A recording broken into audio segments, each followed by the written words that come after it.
Good morning. Good morning. This is Spirit Journey,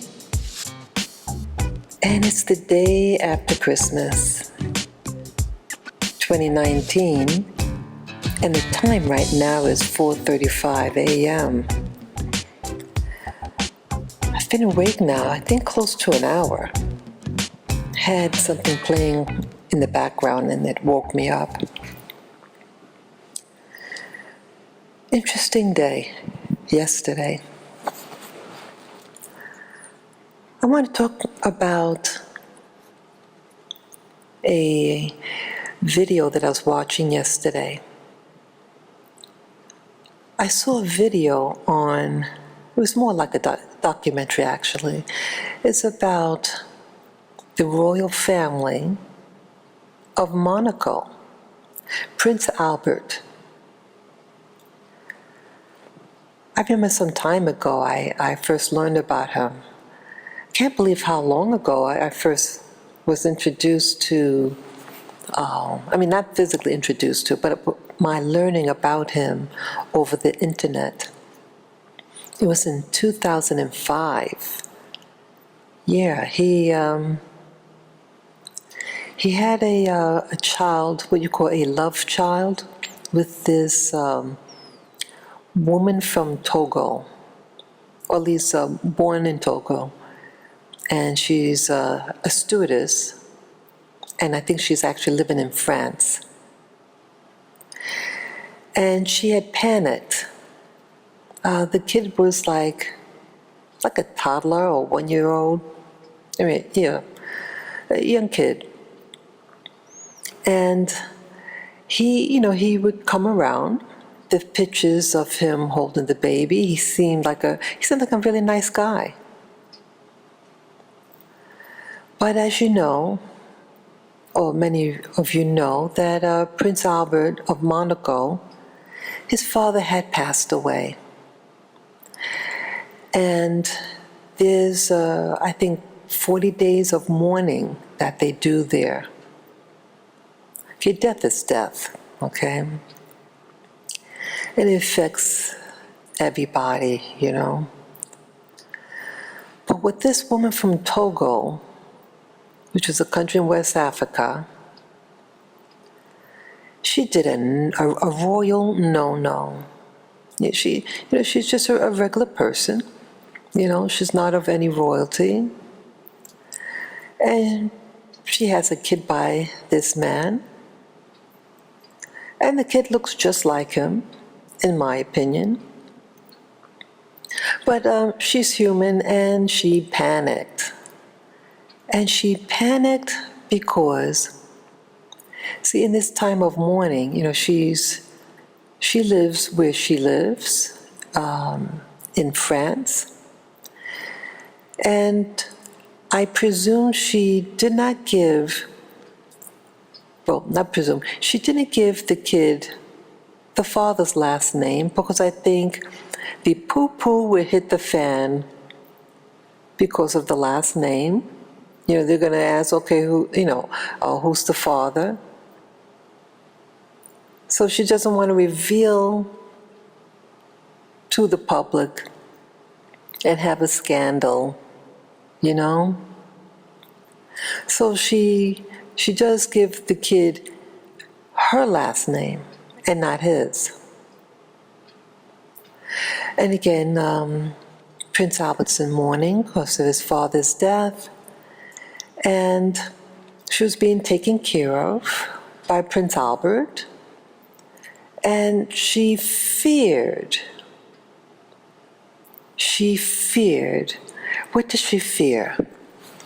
Well, it's evident that she feared that after the days of mourning, that he won't come around and take care of her. Okay? Or maybe deny paternity. Either way, she feared. And what did she do? A major faux pas. What was the faux pas? Well, she contacted a tabloid newspaper, and she gave them pictures of the baby and Prince Albert holding the baby. And I think it could have been another photo with herself too in the bunch. And she announced that Prince Albert has a child by her. And so the scandal is a dark-skinned black African woman and a white prince of Europe. Okay, juicy tabloid of its day. Well, that she lost any chance to become a princess with her faux pas. Now, he had accepted she and the baby, took care of him, and again, it's a French culture, and the French seem to be more laid back with regard to unions with African women, black African women, okay? And he himself is of an African background. His grandmother was a North African, and an illegitimate birth at that. Okay, so there are African connections, and so I don't think it would have really been that much of a scandal. And again, the family, he has siblings, and his older sister had children out of wedlock, and I think it could have been with different men that she had children with. And there's a whole bunch of scandal with her, and she would not get the throne because of her behavior. She was doing things that showed irrationality, and so the father said that she's not going to be next in line. Okay, so, and I think that was a smart move. I mean, they'll love the children, but the father, because of the daughter's conduct outside of just having children out of wedlock, it was other stuff. But either way, so I don't think, with all the family drama that he had in the past, would have rejected the girl.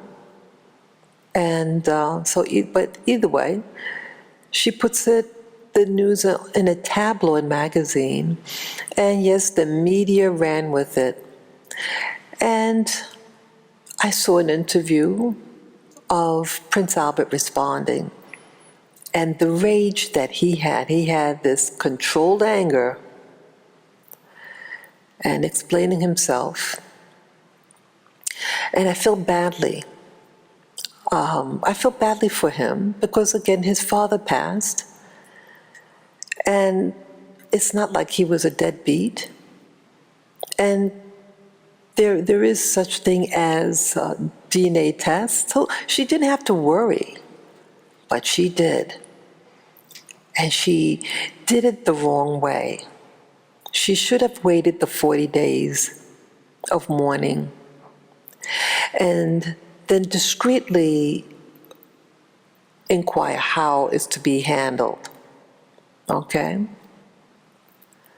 So she really lost any opportunity, because he made an announcement that he most likely won't get back with her. I mean, the anger that he had. It was wrong what she did, how she did it. It was tactless. And Prince Albert does have another love child from another older relationship. And I think at that time in 2005, when the kid was around, the kid was around maybe 1 or 2 years of age, he had another one, and she was a preteens, I think. And she actually had his last name. And that child was living, I think, in California. Yeah, the mother of the child was American. And they did do a DNA test later on, and yes, it is his kid. And she was already being groomed to be a part of the royal family, because they were having her be almost like a diplomat, and she's going around and promoting different charities and things, something like that. So she was already being groomed for that type of lifestyle, being part of their royal family. So why am I doing this? Now, why am I mentioning all this story? Well, it's about our actions as Black people. That there's a lot of immaturity in our people. We are a great people, but we have a lot to learn, including me. And I nowhere near have it all worked out. But as I gain insight, I like to share with you guys, anyone who would listen. And so what was the lesson with her? There's timing. A lot of us, regardless of race even, a lot of us are not patient. We are very highly reactive. We react. We don't respond. We have to learn how to respond to crises, because they will come. We have to start thinking before we do an action that could affect the rest of our lives. You think that if this woman from Togo would have just waited, just wait, and then gently approach him at this sensitive time of his father's death. I gather he must have really loved his father. And again, he'll be in a big responsibility. Okay? He'll be heading the throne of Monaco. And they're very open about certain sexual relationships, and he is of African ancestry. His grandmother was a North African. Okay? So she had to learn how to think calmly and a strategy with wisdom.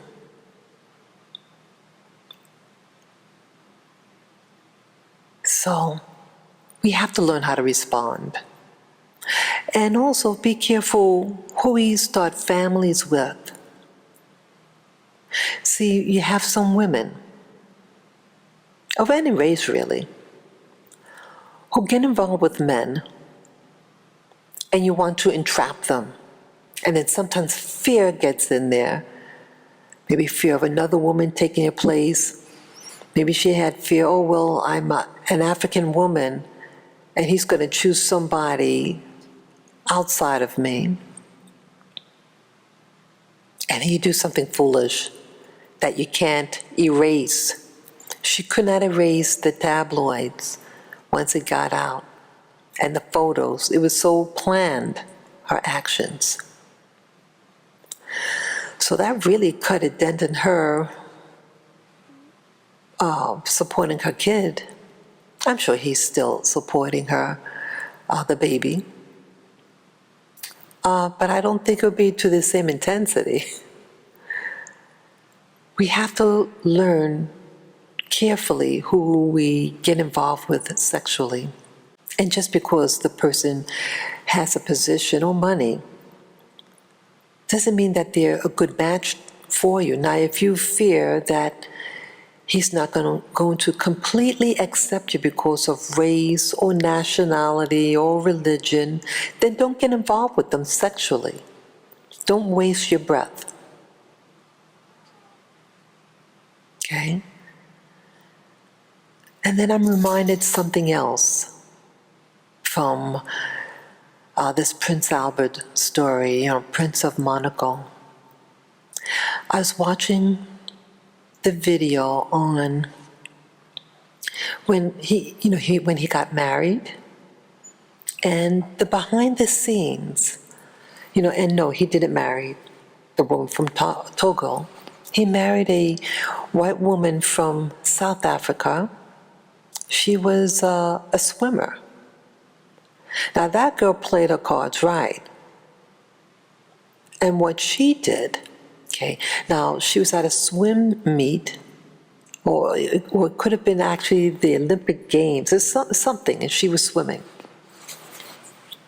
And Prince Albert was into sports in his younger days, and he was very good at what he did.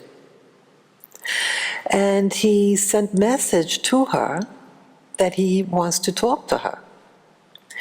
They had a dinner together, and then she went back home. And it was a 5-year gap. Get this, a 5-year gap, and that's when his father, Prince Albert's father, passed. And guess what? She, the woman from South Africa, notified him. So I would presume she still has his number. Okay? She used wisdom. She contacted him, and a relationship was rekindled. And 5 years after that meeting, they married. Okay? So again, another African connections. Okay? He married an African girl, yeah, so a white girl from South Africa, but still an African woman. And so here, there was a wisdom that she used, whether it was just she was being polite and just felt sorry for him and just gave a condolence.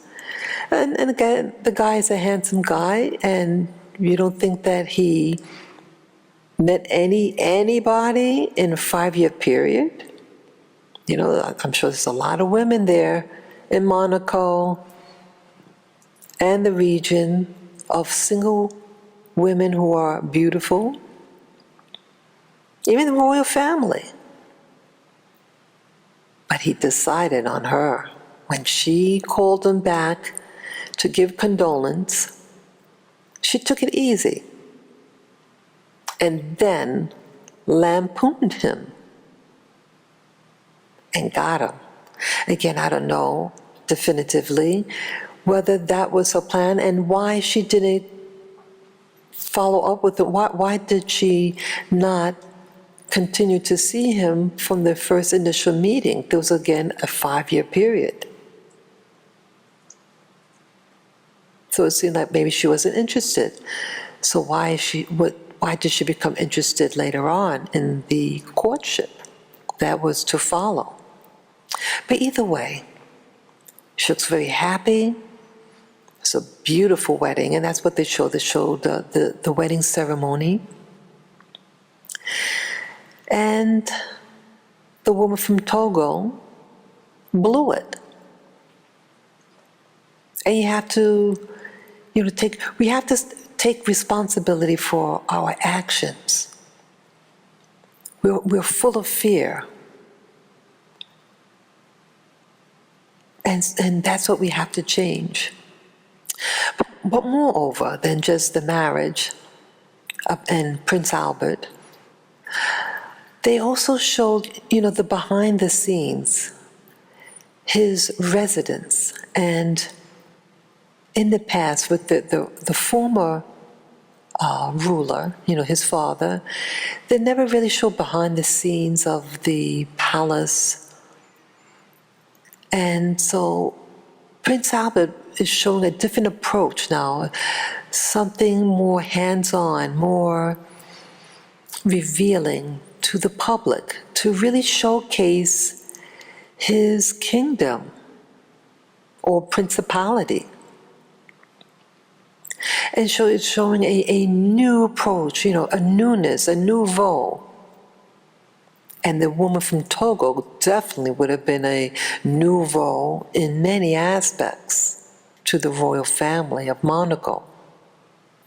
But what I saw also, I was amazed. This is why I'm really doing this audio tape.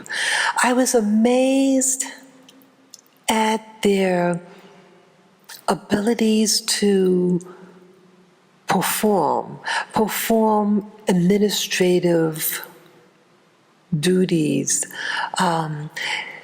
talents like the kitchen work. They had, he has a staff, a professional staff of chefs, French chefs. I think they were French.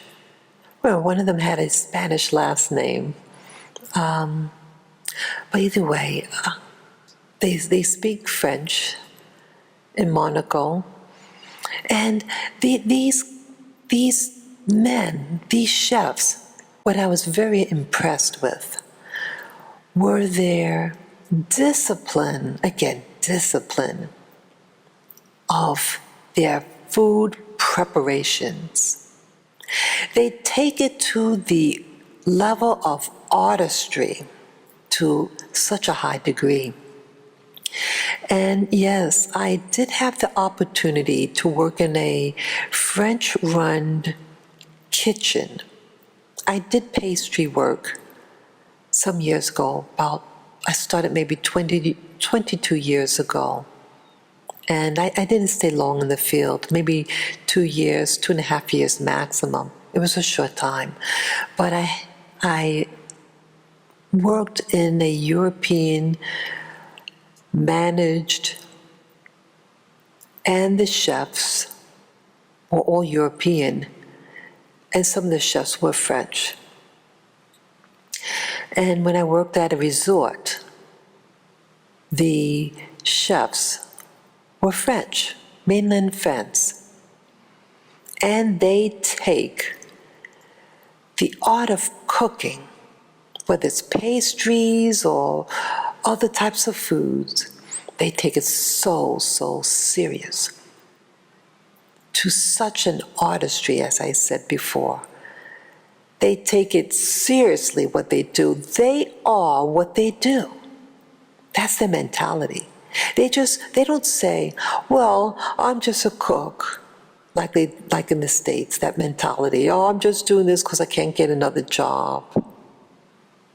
See, that's a lazy man and a fearful man or woman's mentality. But you see overseas, in Europe in particular, and France in particular, that they go in, that Europeans enter what they're going to, career they're going to go into, they start early in life. They start early. And it's a series of steps or initiations of learning. It's not just 1, 2, and you're through. It's a series of steps by steps, moving up in their skill and maturity.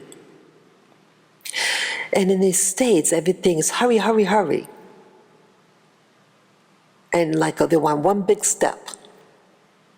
See, here in the US, we don't have the same discipline.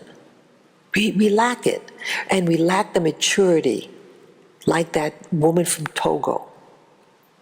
Lack the maturity. You have all the potential, but you don't follow through correctly because we're impatient, or sometimes we feel entitled. I'm entitled to this, but you don't have the patience behind it. And so you fall through. So here these men, these chefs, they take every step so seriously, and they were showing the countryside, and this Prince Albert has a garden, an organic garden, and these chefs go in the garden and they handpick their fresh foods. And of course, they have the people who manage the farms. The chefs manage the kitchen, and you have the farmers manage the organic farms, of course. But there's a respect. There's a respect for where the food comes from. Every step is respected. Every step. They respect their abilities. They know their abilities. And they hone their abilities. And I was impressed that, like in the kitchen, they even had the 2 head chefs, and they were working together. But I think one was actually really over the other head chefs. Both of them are top in their field. But one is probably more senior, and it's going to give the final okay. So these 2 chefs are collaborating. That's the word I want to give. Collaboration. See, they are task-oriented, goal-oriented. They have an aim to follow. And then they attack it. They get it done. They say, okay, this is our aim, this is the goal, this is what we're going to execute. Okay, they have a dinner of all high officials. Okay, we have to do a menu. And they write everything down. See, so these people document everything. They document, they have the prince review the menu. And the prince on the book, it's like a log book.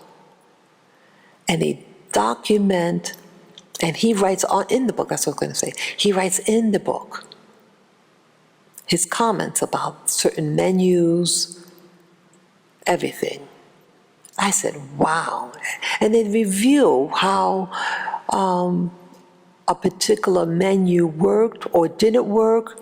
I was amazed that the thinking behind it, I was just the professionalism of all this. That they just took it to the next level. They're just not just putting food on a pan. It's a whole preparation. And knowledge behind the preparation. It's not by accident.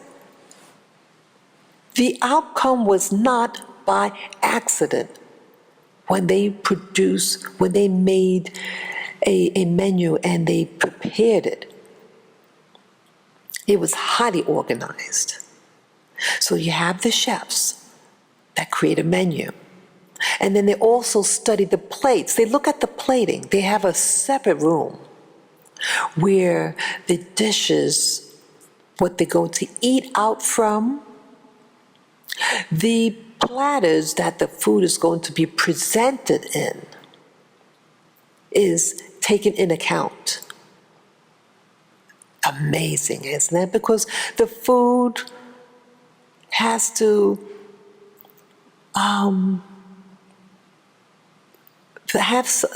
match the plate in some way. They have to complement each other. The plate and the food and the plate. It's all part of the presentation and adding the flavor to the food, the whole experience of eating. It was amazing. So we have to learn in our community the Black community. We have to learn how to collaborate with other people because sometimes we can't do it alone. And we're going to need help and professional help. You have to be able to sit in a room and discuss how you're going to plan and execute an activity. See, cooking is just one activity. It could be any activity. It could be any occupation. But I'm making mention of this particular activity, which is cooking. And then they showed this other scene in this documentary on Prince Albert and behind the scenes of his principality. And that was, it was a country house. It was an estate. And they specialize in these, I guess, the curing of ham. They prepare this ham that's from a black, what do you call it, a black boar, a swine, a pig, ham. And they use the rump of the ram, of the ham. And it's so specially prepared. In this, it was like in it looked like a cellar, stone walls, and the ham was hung up on some type of cord, and it was wrapped individually. It looked like thousands and thousands of these hams, and they were all labeled because you had people, you had other royalties like Prince Albert, companies, and people who this place has an account with. This place had been in an establishment for I forget how many years. It could have been over 100 years or something. They're in the business for a long time.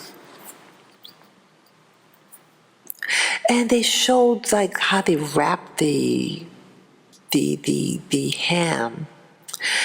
And it was just done with such love and care. And they talked about how the breeze, there's an open window, and that the fog from outside comes into the place. It permeates into the cell, enters, and it does something to the meat. And it's done with such care and organization. It was clean, the place, clean. And I remember I had worked in a French kitchen. The chef, pastry chef, was from France, and I remember his refrigerator. And he showed me he showed me with pride. My first day there, he showed me his stuff. They take pride in the things they make. Everything was in order in that refrigerator. It was clean. Things were labeled. No spills. He had his stuff going on, man. It was excellent, okay? So back again with that ham. And then they showed the preparation of, they showed like how they cut that ham. And it was a machine that slices the ham to paper thin slices. And then they showed it up in the air, in the sunlight, how sheer it was, and the quality of the meat and the fat that was connected. Now I don't eat ham or any pork products, but it doesn't matter of what it is, whether it's ham or beef, it's the fact that it was the product. And it was a product that was respected, and respected so much that the clientele is willing to pay anything for it because of the perfection and love that it's made. See, a lot of us, we don't have the discipline and organization, like keeping yourself, the place where you work clean, labeled. Everything was in order. Everything. A systematic approach that's tested and improves over time. I've gone into shops, these the ladies that do the hair weaving, you know. It's frightening the things I've seen in there. See, they don't take pride in where they work. I'm surprised I haven't heard of things like diseases coming out of these places, these people. They would be using an implement, these women, these African women, drops it on the floor, and West Indian people also have it, drops to the floor, and they don't clean it, and they go right back on that person's head. Don't you notice a lot of these black women got bald spots on their head? Don't you ever wonder why? Because the person that's doing their head probably did not have respect enough for cleaning the implement / the tool that they're using upon that head. Okay? You look at the counters. See, it looks like it looks frightening. It looks like something from a horror movie. The sanitation is unsat. Their hand, they don't even wash their they don't even wash their hands. They look unclean. They're not there, you know, like, it's like their profession. It's like, oh, they act like a bunch of fucking slaves. And you know, a lot of them are slaves. Let me tell you this. I mean, I didn't know I was going to go in this angle, but it's necessary. And I'm not just saying it to poo-poo someone. I say this for a point. You wonder why you don't thrive, because you lack the maturity and the discipline to do what you need to do. You have to evolve mentally, like some of those Europeans. See, their system lasts from generation to generation. That guy's the company that produces the ham, the cured ham. They were there for many generations. It's taught and handed down to their children to nurture, to build up, and to take pride in. And people to have so much pride in them that you have people of high establishments and connections who have accounts with them. Not everybody has an account with these people. They only have the selected minority as customers, loyal customers. Okay? And again, it's handed down from generation to generation. Don't you think from generation to generation that it perfects over the generation? That is so honed with care. And that they have an inheritance, people, a proven inheritance behind their parents, who pass it on to them, and who pass it on to the next, and to the next generation. They have like an empire in the field of their specialty. But again, back to this African hairdressers, hair weavers, when you go into their shops, yeah, go in Harlem, go in the southern Jamaica, Queens, New York City, and you're going to see the same crap. Same crap. How they respond to each other. Yeah, there is a, what do you call it? A human trafficking of these African women who do their hair. They trick some of them.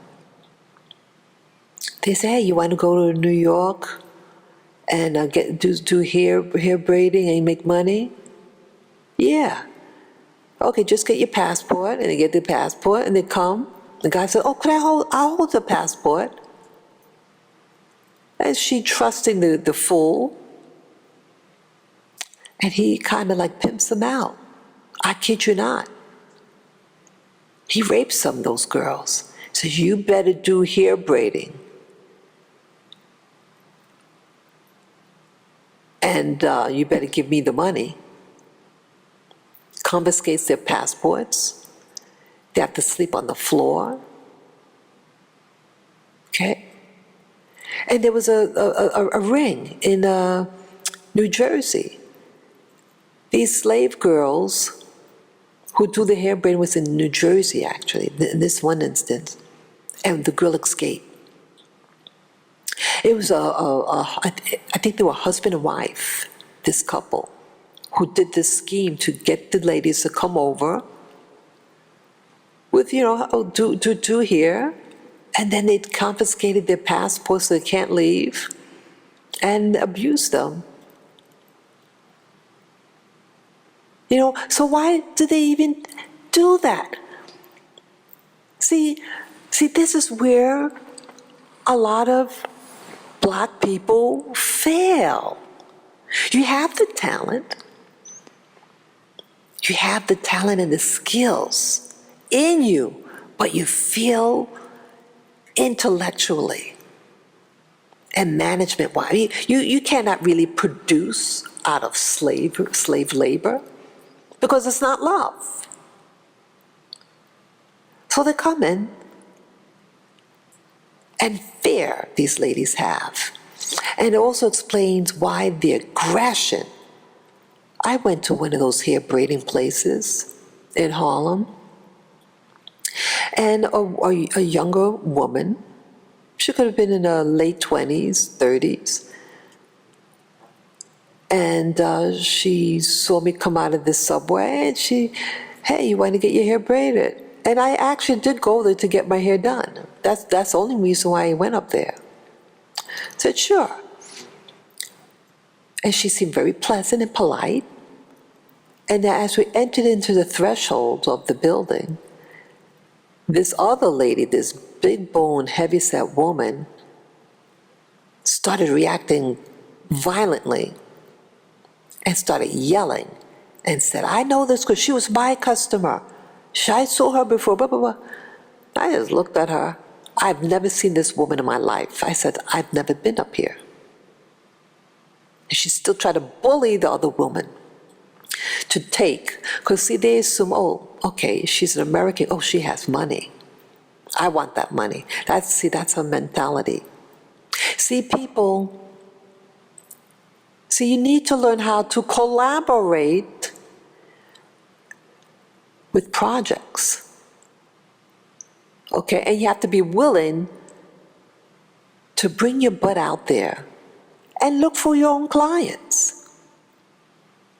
And let's say both ladies were out there together, but they weren't. But let's just say, hypothetically, both ladies in question were out there at the subway exit. And let's say I had a big project, it was a big thing I wanted to get done with my hair. Well, they could have collaborated together. Hey, let's work together. Oh, you want that done? Oh, that's going to take a long time. Hey, well, let's work together. Me and so, we'll do your hair. So you can get in and out. Okay? Have order in your shops. You know? Have things systematically lined up so that you get things done quickly, safely. And to thug one another. See, that's what slaves do. That is what oppressed people do. Sorry about that, my voice.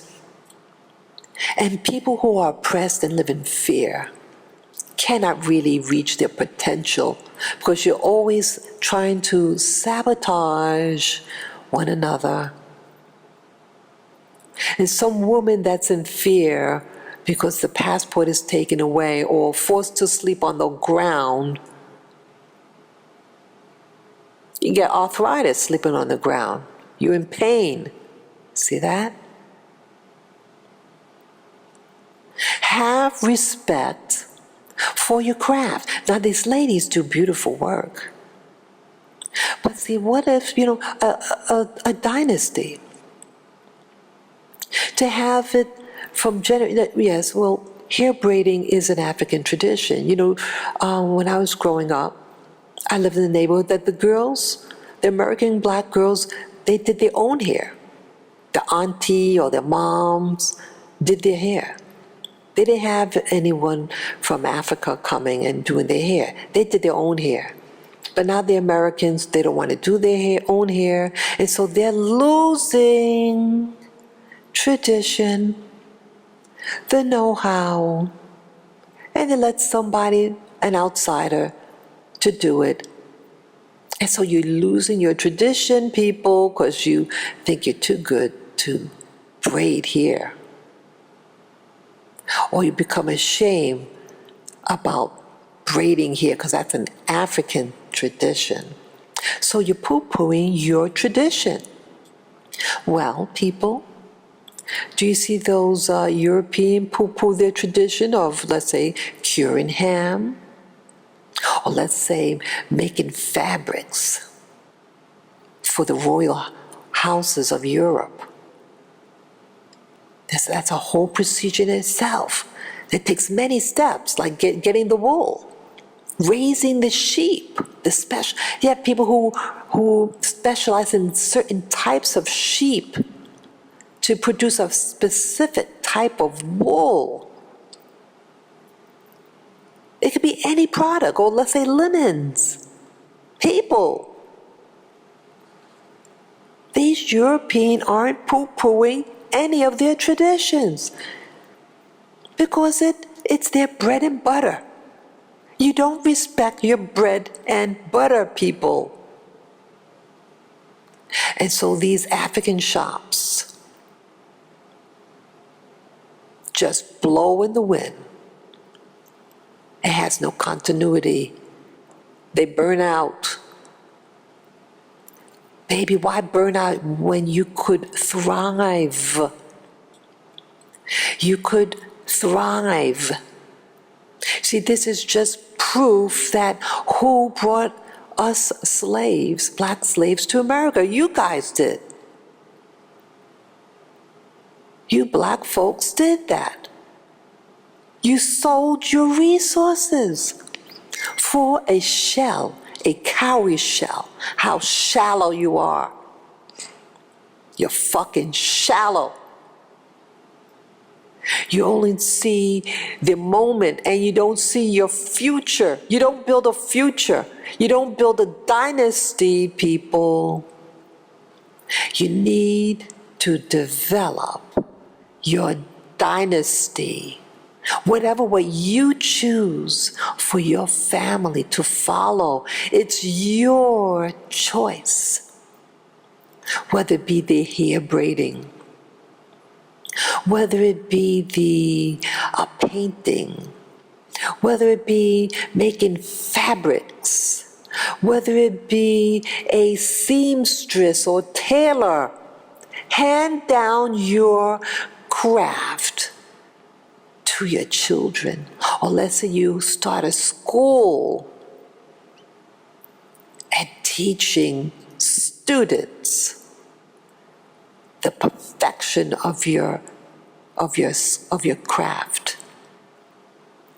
And so when you build up this dynasty of perfection of the occupation of your choice, you'll develop an inheritance that builds up over time, just like those people in Europe who learn how to cook, who learn how to farm. It's a perfection that they teach their children, who teach their children, who teach their children, and they develop an inheritance and a trust in that community. They develop a name for themselves. So people, Black people, or any people who this talks to, this resonates with, I'm speaking to you. Start loving yourself and start respecting your own personal labor. And stop being short-sighted like that woman from Togo who feared. And rather than using wisdom and patience, she used reaction rather than response. Learn how to respond effectively so you too and your descendants will receive the inheritance of inheritance. I hope you understand my message, and I hope you take it to heart, and I hope from this day forward that it's always the first day of a new beginning. Start a bright new beginning for you and your descendants. Choose wisely, be your personal best, and convey that knowledge to your progeny. Peace, love, and joy for the remainder of this year and the years to follow. I thank you for listening. And if you like this content, you may wish to donate to my channel, Spirit Journey channel, and go to my PayPal Me account. And to do so, go to my channel, and on the top of the banner, top right of the banner that you see, there is a PayPal Me link. Just click on the link and follow the prompt. Any amount would be greatly appreciated. And I thank you all in advance for your precious gift. Peace, love, and joy to you all. Thank you for listening. Bye-bye.